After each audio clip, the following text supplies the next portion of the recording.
Իմ ներքին քաոսը տողեր է, որ տապանի է նմանվում,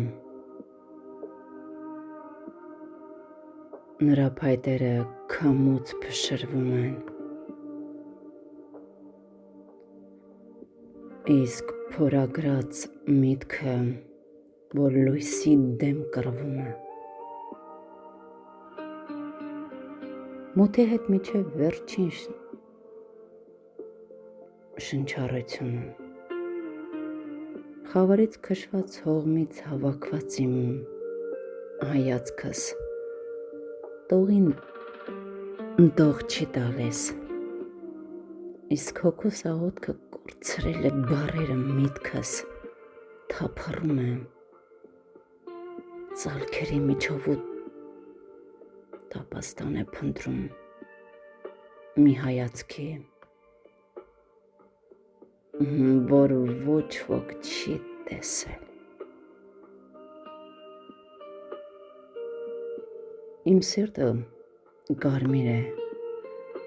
բայց թանակը սև է, իսկ թուղթը ավելի սև։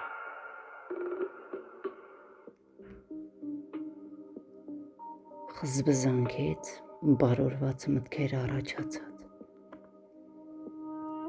և ամեն բառ, որ ծնվում է, քայքայվում է նույն վայրկյանին ու դառնալով լռության մի նոր ճյուղ, մի ճիչ, իսկ հոգուս աղոթքը ձեռքեր չունի,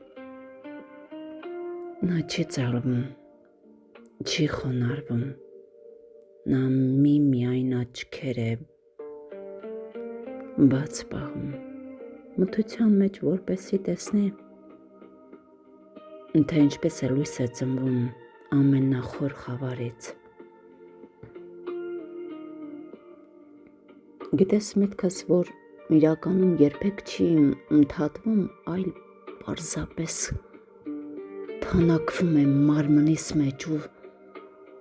սպասում է այն պահին, երբ ես վերջապես լռեմ ու թողնեմ այս հոգուս սպանության հատիչը, որ ինքը խոսի։ Եվ այդ պահին ոչ թե ես եմ ասում աղոթք,